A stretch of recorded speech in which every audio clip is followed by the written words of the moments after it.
Searching for relevant information on healthcare? Watch experienced medical professionals talk on common healthcare topics.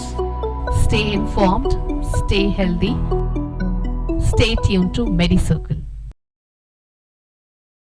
Medi circle में हम अपने दर्शकों के लिए सभी ट्रेंडिंग हेल्थ रिलेटेड टॉपिक्स को लाने के लिए लगातार काम कर रहे हैं। एक स्वस्थ रोग मुक्त जीवन जीने के लिए, आपको जागरूक करने के लिए आवश्यक समाचार और विचारों को आपके ध्यान में लाना हमारा प्राथमिक उद्देश्य है। इस संबंध में हमारी मदद करने के लिए हम देश भर के प्रतिष्ठित और विशेषज्ञ टॉप के डॉक्टर्स के साथ जुड़ते हैं। डॉक्टर स्पीक में आज हम बात करने जा रहे हैं गठिया की समस्या और इससे निपटने में आपकी मदद करने के तरीकों के बारे में। हेलो, नमस्कार, मैं हूं अपराजिता मेहरा और आप देख रहे हैं मेडी circle. Today on our arthritis awareness series, we have Dr. Sonu Singh with us. Dr. Sonu Singh Jaipur के सबसे अच्छे फिजियाट्रिस्ट में से एक हैं। He has done MBBS MD Physical Medicine and Rehabilitation postgraduate program in rheumatology, sports injury rehabilitation, posture and human biomechanics. आपको फिजियाट्रिस्ट के रूप में 12 वर्षों से भी अधिक का अनुभव है और साथ ही इन्होंने 9 वर्षों तक आर्म्ड फोर्सेस में भी सेवा की है। आप joint pain management, sports injury, posture management और जनरल फिजिशियन के तौर पे माहिर हैं। आप Indian association of cerebral palsy, IAPMR, IAPM, that is Indian Association of Physical Medicine and Rehabilitation, और Indian association of palliative medicine के भी सदस्य हैं। यह हमारा सौभाग्य है कि डॉक्टर सोनू सिंह आज हमसे मेडी सर्कल के माध्यम से जुड़ रहे हैं। सो नमस्कार सर, कैसे हैं आप? नमस्कार, ऑल गुड, सब बढ़िया। चलिए, आपका और ज्यादा वक्त ना लेते हुए जल्दी से अपने इंटरव्यू के विषय पर आ जाते हैं। तो मेरा पहला प्रश्न है सर आपसे कि गठिया बुजुर्ग लोगों को कैसे अफेक्ट करता है? देखिए, गठिया सिर्फ बुजुर्ग लोगों को ही अफेक्ट नहीं कर रहा है। आजकल ये बहुत यंगर पॉपुलेशन, इनफैक्ट 30 से 35 साल की उम्र के लोगों में भी आसानी से पाया जाता है। गठिया पहले कहा जाता कि बुढ़ापे की बीमारी है, बट जैसे जैसे आजकल लाइफस्टाइल चेंज हो रहा है, ये इसका उतना ही अपीयरेंस जल्दी आता जा रहा है। गठिया बेसिकली आप कह सकते हैं कि अगर ब्रॉड टर्म में बोले, डीजनरेटिव जॉइंट डिसीज। जैसे जैसे जॉइंट्स के ऊपर जो कार्टिलेज लेयर होती है उसका डैमेज होता है, वैसे वैसे हमको जैसे जॉइंट की स्मूथनेस चला जाना, चलने फिरने में तकलीफ आना, ये सब चीजें आती थी, पेन आना। तो पहले कहा जाता था कि 60 साल से पहले की बात की बीमारी है, पर आजकल तो 20, 25, 30 साल की एज में ये जैसे जैसे हमारा लाइफस्टाइल चेंज हो रहा है, वैसे वैसे हम इसके बहुत ही बड़े शिकार बनते जा रहे हैं। अब उम्र की बात करें, कारण ये था कि जैसे जैसे उम्र बढ़ती थी, जो कार्टिलेज लेयर स्मूथनेस का काम करती है जोड़ों में, वो खत्म होती जाती थी। एंड जो वॉकिंग में स्मूथनेस थी, तो बंदे को ज्यादा एफर्ट लगाना पड़ता था, डिफिकल्टी लेवल बढ़ता जाता था, और over the period of time जैसे जैसे डिफिकल्टी बढ़ती थी, वैसे वैसे वो पेन में कन्वर्ट होती थी। तो अब ये चीजें जैसे जैसे हम चेंज हो रहा है, जैसे हमारा लाइफस्टाइल चेंज हो रहा है, हमारी आदतें बहुत ज्यादा हो गई हैं कि हम हार्ड सरफेस पे बैठते हैं, हमारा पहनावा अलग हो गया, हम टाइट क्लोथ पसंद करते हैं, टाइट कपड़े पसंद करते हैं, प्लस लाइफस्टाइल जो हमारा सिडेंटरी होता जा रहा है टाइम के साथ, उस वजह से हम इसके शिकार बनते जा रहे हैं। सेकंड चीज कि पहले महिलाओं की समस्या कही जाती थी कि पहले फीमेल्स आफ्टर 50, आफ्टर 60 ये अफेक्ट करता था, बिकॉज उनमें रीजन ये रहता था कि एक दूसरा रीजन ये रहता था कि उम्र के साथ साथ सेकंड ये रहता था हार्मोनल चेंजेस। हार्मोनल चेंजेस की वजह से उनमें जनरली ये आर्थराइटिस की प्रॉब्लम ज्यादा आती थी। पर अब तो खैर अब कह नहीं सकते कि 20-25 साल 30 साल की एज में भी लोगों में नॉर्मल आर्थराइटिस मिल जाता है। That's it. जी बिल्कुल, और हम लोग की जीवन शैली इस तरीके से बर्बाद हो चुकी है कि मैक्सिमम लोग पूरे दिन कई घंटे लगातार या तो बैठ के काम कर रहे होते हैं या लगातार खड़े हुए काम कर रहे होते हैं, और ऐसे में उनको बीच में कहीं से भी रिलैक्सेशन नहीं मिलता है, and they and up having so much pain. तो बिल्कुल सही बात आपने उससे ज्यादा जैसे हमारे वॉकिंग सरफेसेस में चेंज आ रहे हैं। पहले हम ऑलरेडी सॉफ्ट सरफेस पे वॉक करते थे, तो जो हमारा कह लीजिए शॉक एब्जॉर्प्शन कैपेसिटी होती थी, वो हमारी कम होती जा रही है। Second thing, bare feet walking. अब हमारी लाइफस्टाइल में नंगे पैर, जो कहते हैं नंगे पैर वॉक करना, वो बिल्कुल नहीं बचा। हम थोड़ा सा भी निकलते हैं तो हम देखते हैं स्लीपर्स पहन लें, बट ये जो हमारे पैर की छोटी छोटी मसल्स होती हैं जिनको इंट्रिंसिक मसल्स बोला जाता है, वो एक कुशन शॉक एब्जॉर्प्शन का काम करती हैं। तो एक तरह से ये कह लीजिए कि अगर पर्टिकुलरली नी जॉइंट की बात करें, नी के गठिया की बात करें, तो हम अपनी शॉक एब्जॉर्प्शन, हमारी लाइफस्टाइल, मॉडर्न लाइफस्टाइल से हम अपने नी जॉइंट एब्जॉर्प्शन कैपेसिटी खत्म करते जा रहे हैं। हमारा पैर वॉक करते हैं तो हमारा पैर ग्रिप करता है, अब वो ग्रिपिंग एक तरह से शॉक एब्जॉर्प्शन का काम करती थी। हम पूरे दिन आज की डेट में हार्ड सरफेस पे वॉक कर रहे हैं जिसपे पैर वैसे भी ग्रिप नहीं करता, सेकेंडरी हम स्लीपर्स में ही होते हैं most of the time, park या सॉफ्ट सरफेस पे हमारी चलने की आदत खत्म हो गई है। ये सब चीजें अफेक्ट कर रही हैं।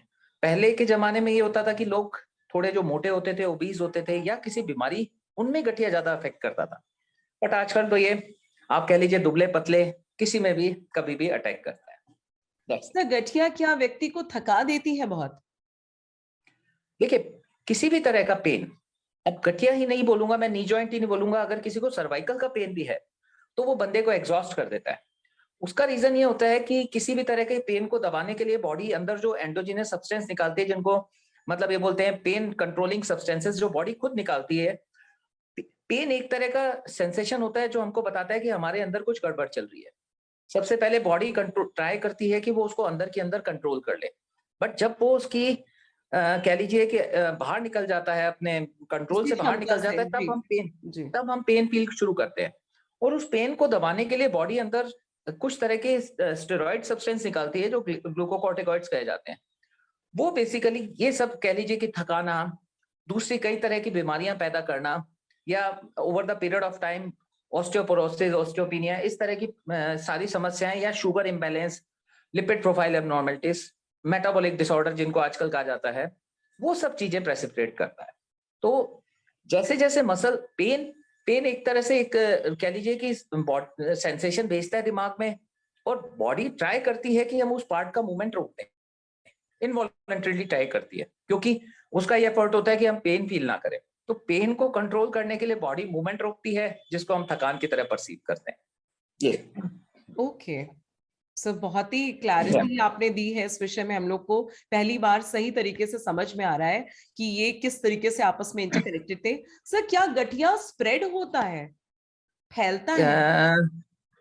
गठिया देखिए, आपके किसी जॉइंट में, मान लीजिए मैं नी जॉइंट, अगर मैं नी को भी बात ना करूं, मैं एंकल की पेन की भी बात करूं, एंकल जॉइंट में भी पेन है, और अगर हम उसको कंट्रोल नहीं कर रहे, तो ये एक जॉइंट से दूसरे जॉइंट को अफेक्ट डेफिनेटली करता है। क्योंकि एक गेट, एक बोलते हैं हमारा वॉकिंग पैटर्न, गेट।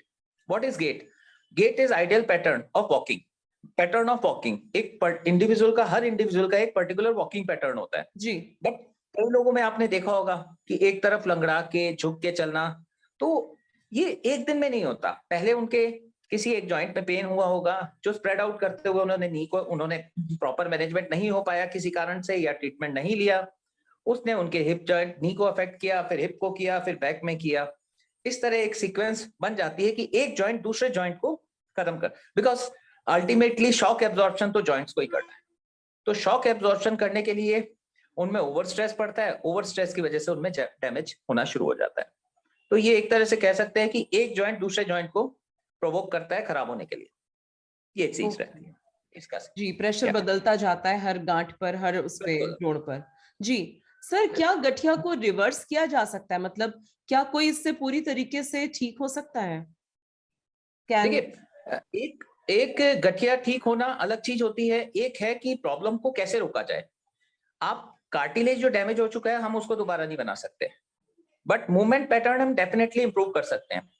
आप एक चीज नोटिस करिए कि हमारे नी जॉइंट की दो बड़ी बोन्स हैं जो बेसिकली एक लोड बेयरिंग का या मूवमेंट का काम करती है, बट उनको मूव कौन कर रहा है? मूव हमारा मस्कुलेचर कर रहा है। अगर हम मसल इंटीग्रिटी या मसल, जिसको कहते हैं जॉइंट रेंज ऑफ मोशन, और मसल्स की इंटीग्रिटी बनाए रखें, तो हम डेफिनेटली इन चीजों को टाइमली कंट्रोल कर सकते हैं। कुछ ग्रेड्स होती हैं आर्थराइटिस की, 1 2 3 4। अगर हम 2 3 पे हैं, इवन 3 तक भी पहुंच गए और जॉइंट स्पेस मेंटेन है, ऑब्वियसली 3 में जॉइंट स्पेस काफी हद तक कम हो जाता है, but some shoe modification, muscle release, हम उन चीजों को रेक्टिफाई कर सकते हैं। बट उसमें ये है कि this is time consuming, patience भी बहुत चाहिए होता है, बट डेफिनेटली हम इस चीज को इंप्रूव कर सकते हैं। वी कांट रिवर्स इट, हम इंप्रूव कर सकते हैं कंडीशन को। कहीं क्लिनिकल प्रैक्टिस में कई ऐसे केसेस देखे हैं जिनमें with pain control, biomechanical correction, shoe modification, हमने कई थोड़ा सा जॉइंट ओपनिंग अचीव किया है। तो ये तो ऑनगोइंग प्रोसेस होता है, पेशेंट के पेशेंस और ट्रस्ट पे बिलीव करता है, बहुत डिपेंड करता है कि पेशेंट कितना अपने एफर्ट कर सकता है। बट ज्यादातर केसेस में अगर पेशेंट को 20-30% पेन रिलीफ होता है तो बहुत एनकरेजमेंट मिलता है उसको, एंड उनके एफर्ट बढ़ जाते हैं। तो एक तरह से मस्कुलेचर को हम अवॉइड नहीं कर सकते, फिजिकल एक्टिविटी को हम अवॉइड नहीं कर सकते, हमको हमारी प्रॉब्लम पता होना चाहिए कि किस वजह से ये हो रहा है। अगर हमको हमारी प्रॉब्लम पता है तो हम डेफिनेटली इसको रेक्टिफाई कर सकते हैं, डेफिनेटली। वंडरफुल। तो आपने बिल्कुल हमारे सभी दर्शकों को एक पॉजिटिव नोट पे छोड़ा है कि भले ही गठिया को पूरी तरीके से क्योर नहीं कर सकते हैं, लेकिन अगर हम अपने अंदर थोड़ा सा बिहेवियरल चेंज लाते हैं, अपने चाल ढाल के तरीके को बदलते हैं, डॉक्टर की सही सलाह के हिसाब से मेडिकेशन लेते हैं और इसको सही वक्त पे बदलने की कोशिश करते हैं अपने पूरे चाल ढाल को, तो आप काफी हद तक गठिया को हम संभाल सकते हैं, कंट्रोल करके मैनेज कर सकते हैं। Thank you so much doctor, आप आज हमारे साथ जुड़े इस कार्यक्रम में और इतनी सारी आपने काम की जानकारी इतने कम शब्दों में और इतने कम समय में हमें समझाई है। इसके लिए मैं पूरी मेडिसर्कल की टीम की ओर से आपको धन्यवाद देना चाहती हूँ। It was really a pleasure having you today sir. Thank you so much. Thank you. Thank you. Thank you.